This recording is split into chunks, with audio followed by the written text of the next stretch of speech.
Hello and welcome to the Daily Brew, the devotional where every day we try a new brew and see what God is brewing for us in the Bible. Yes, it's cheesy, but it's true. And it's day 137. We're going to be talking today about knowing God. Not just knowing about Him, but having confidence in knowing Him. We're also going to try another tea, so I hope you've got your kettle boiled. We're in for a treat.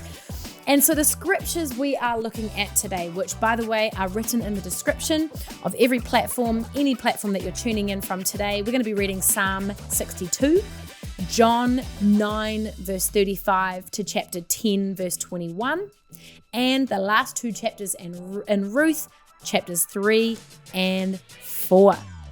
But before we get into the Bible, we have got to try a new brew. I hope you've got your own tea ready to go. I am today drinking Red Seal Superfruits, which is another fave of the tea cupboard. I had a very berry tea earlier in the week. So this one's just fruity in general. And I think the key fruits, here we go, hibiscus, rosehip, apple, orange peel, blueberries, acai juice, who knows, goji juice granules and cranberry juice granules. Sheesh, blackcurrant. This is seriously a super big amount of fruits. It's also super fruits. I'm excited to try this. It's been a while since I've had it. And you can also do this in a cold brew. So I might give that a go tomorrow if I remember. But it looks delicious. It smells pretty good. A little bit less overpowering than some of the other teas I've smelt, but I hope that means it's delicious, because some teas that smell really good are a little bit deceiving. So here we go. Let's give it a go. I'm going to blow on it, just cool it down. Sometimes you got to do that. Just cool it down. Don't want to burn your tongue. Did that yesterday. No good. All right, let's try this. Okay, sorry if you heard that swallow. I heard that swallow. If it came through on the microphone, I am sorry. That's one of my least favorite sounds. This tea, though, is pretty good. I would say it's pretty good. It is solid.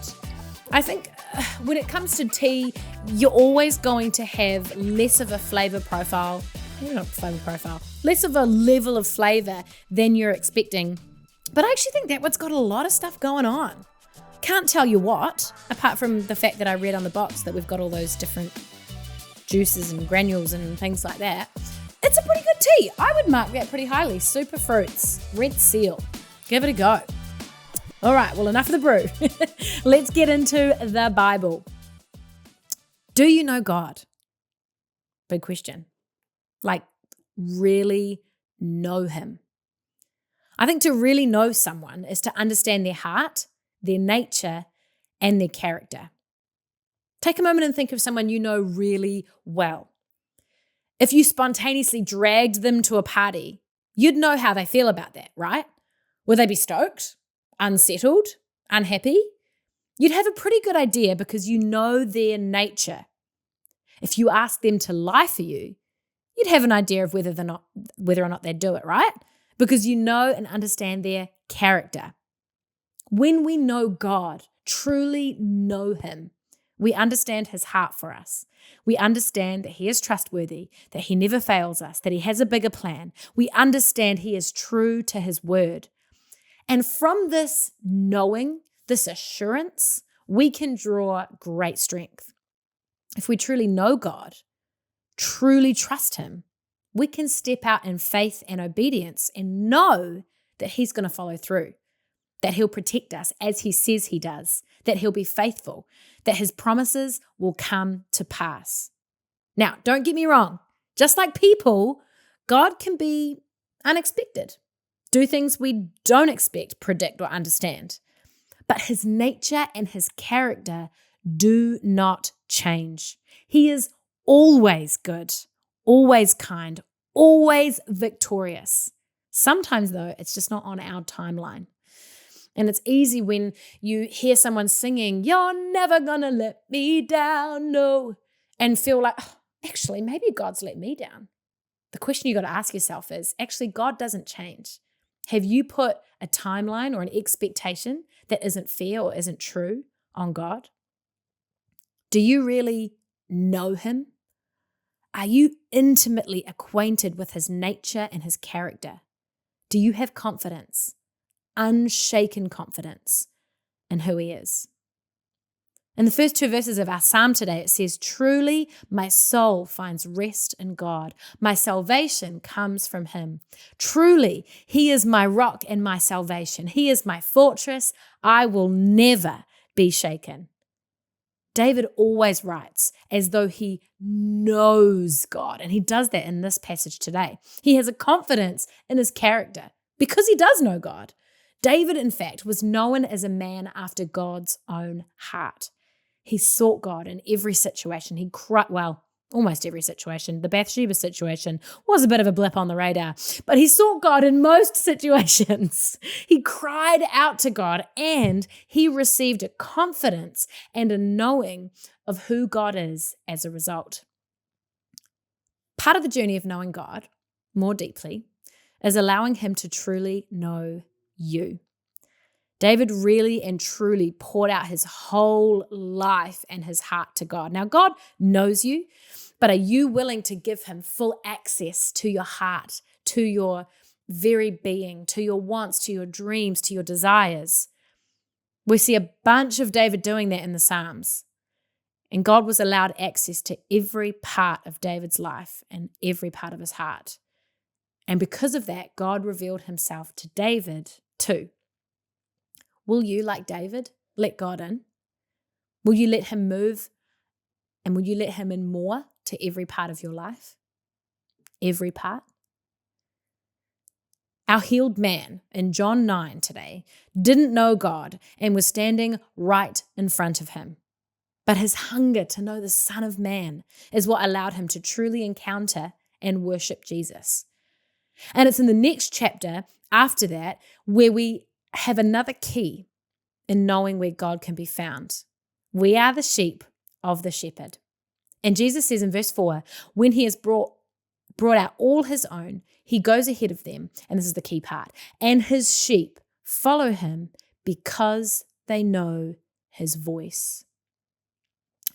Our obedience builds our knowing of God. As we follow him, we will become familiar with his voice. Obedience also builds our confidence in his character because as we obey, he shows us his faithfulness. And as we step out in faith, he shows us his willingness to meet us there.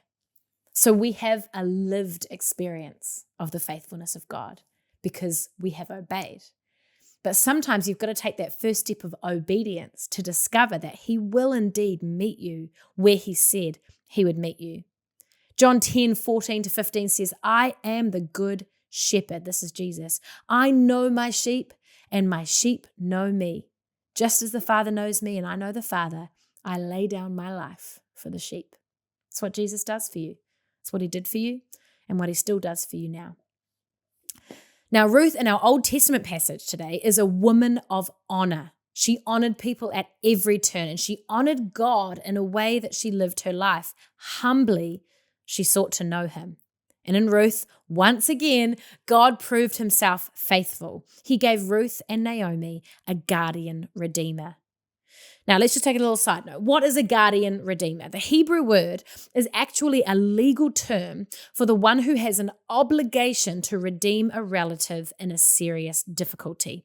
Now, because Naomi and Ruth had both lost their husbands and had no male heirs, there was no promise for them in terms of wealth, riches, and a viable income, anything like that. They were exposed. They were unprotected in this time of the day.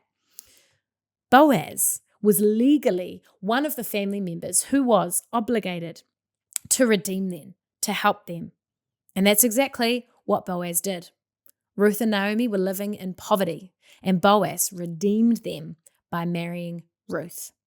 It's a beautiful story, and one in which both Booth and Roaz, I'm just struggling now, Ruth and Boaz received great joy.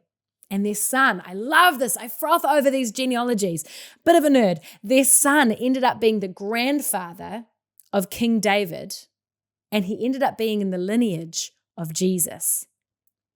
When we know God, we know without doubt him to be trustworthy. Now, I've said a lot today, and it may not have been the easiest to follow. So I want to quickly sum up. I want to make sure it's clear. I want to make sure you go away with something meaty as you read your word today. So to truly know God is the most precious, empowering, important thing that you can ever do. And in order to truly know God, here are a few things that you can do. Allow him to know you, like David did. Hunger after him, like the man who was healed. Obey him like a good sheep to a good shepherd, and honor him like Ruth and Boaz. And as you grow in the knowledge of who he is, his nature, his character, you will grow in faith and in confidence and be able to step out into all that God has called you to be. Okay, it's time for verse of the day, and it's John 10:10. You might have heard or read this one many a time, but it says this: the thief comes only to steal and kill and destroy. I have come that they may have life and have it to the full. The Christian life isn't simply one of suffering and sacrifice. We will suffer and we do sacrifice, but it isn't about what we lose. That's what the enemy does. He steals, he exists to kill and destroy, and he wants us to make our whole lives and our whole Christian walk about what we lose. But the Christian life is not about what we lose. It is one of freedom, of joy, and of triumph, a life to the full. That is why Jesus came, to save us for eternity, but also for our lives now, that we may have life now to the full. And that's it today for the Daily Brew. Thank you so much for having me. Remember today to truly know God is a gift indeed. You're going to find him trustworthy. And keep going with this. Keep it up. You're incredible that you've come this far. We're 137 days in.